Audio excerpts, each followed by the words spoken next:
வாழ்க்கையை நினைச்சு பயம் பதற்றம் வருதா? தவறான எண்ணம் ஒண்ணு மனசுல ஓடுதா? கவலையை விடுங்கள், ஜோதிடம் சொல்வதை கேளுங்க. சிறு குழந்தையாக இருக்கும் வரைதான் நாம் நாமாக இருப்போம். என்றைக்கு பள்ளியில் சேர்கிறோமோ, அதுவும் அடுத்த கட்ட வகுப்புகள் மாறும்போது வரும் தேர்வு பயம், படிப்பதில் பயம், ஆசிரியர் நினைத்து பயம், பதற்றம் மற்றும் சூழல் அதனை நினைத்து பதற்றம் என அனைத்தும் நம்மை தொற்றிக் கொள்கிறது. இந்த நிலையில் பள்ளி படிப்பை முடித்துவிட்டு வந்தால் வேலை பயம், வேலை கிடைக்குமோ கிடைக்காதோ என்ற பதற்றம், வேலை கிடைத்தால் நம்முடன் வேலை பார்க்கும் நபர்களின் குணாதிசயங்கள், பழகுதல் தன்மை போன்ற பல்வேறு காரணங்களால் ஒருவித அழுத்தம் ஏற்படும். பிறகு கல்யாணம், குழந்தை என அடுக்கிக் கொண்டே போகலாம். இறுதியாக இறப்பின் தருணம் வரும்போது நம் குடும்பத்தை அப்படியே விட்டுவிட்டு போகிறோம், அவர்கள் என்ன செய்வார்கள் என நினைத்து பயம். போதும், இந்த பயம் பதற்றம் படுத்தும் பாடு. ஜோதிடத்தின்படி இந்த பயம் பதற்றத்தை எப்படி போக்கலாம் என்பது குறித்து பார்க்கலாம். நாம் அன்றாடம் காலையில் எழும்போது முதலில் காலை கடனை முடித்து உடனடியாக குளித்து பின்னர் சூரிய நமஸ்காரம் செய்ய வேண்டும். இவ்வாறு சூரிய பகவானை வழிபட்டு வந்தால் நம் உடல் மனது தூய்மை பெறும். இதன் மூலம் நன்மைகள் ஏற்படும். வாரத்தின் முதல் நாளான திங்களுக்கே உரியவரான சிவனை துதிக்க வேண்டும். சிவபெருமானை தொடர்ந்து வழிபடுவது அமைதியை ஊக்குவிக்கிறது மற்றும் அதிகப்படியான உணர்ச்சி போன்ற பயத்தை இது போக்கும். மேலும் ஆழ்ந்த பயத்தை போக்க நினைப்பவர்கள் நெல்லி மரத்தின் வேரை கொண்டு வந்து அதனை வளையமாக செதுக்கி வலது கையில் அணிவித்து வாருங்கள். நினைத்த காரியம் கைகூடும்.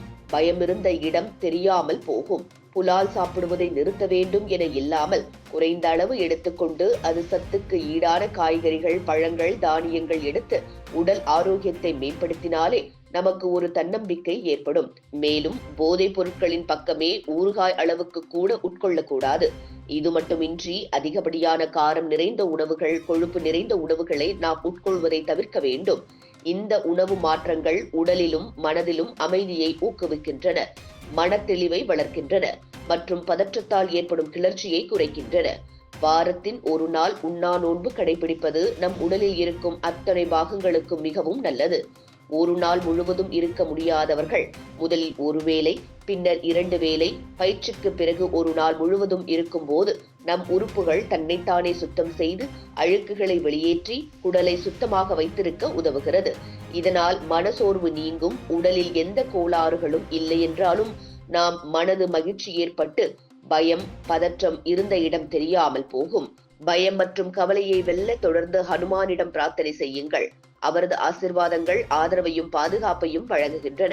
நிச்சயமற்ற அல்லது சவாலான காலங்களில் மன அமைதியாகவும் தைரியமாகவும் இருக்க உதவுகிறது. எனவே பயம், பதற்றம், குழப்பம் அனைவருக்கும் இருக்கத்தான் செய்யும். ஆனால் அதனை எப்படி கையாண்டு களைவதுதான் நம் தனித்திறமை. இதற்கு நம் உடல் இடையூறாக இருந்துவிடக்கூடாது. எனவே உடலை தூய்மையாக வைத்துக் கொள்வதன் மூலம் அனைத்தும் நமக்கு சாத்தியமே. இது போன்ற முக்கிய நிகழ்வுகள், அரசியல் தகவல்களை ஆழமாக மாறுபட்ட கோணத்திலும் அறிந்து கொள்ள மறக்காமல் பாரத் மெயில் 24 பக்கத்தை பின்பற்றிக் கொள்ளுங்கள். உங்கள் ஒவ்வொரு ஆதரவும் இது போன்ற பல நிகழ்வுகளின் பின்னணியை அறிய உதவும்.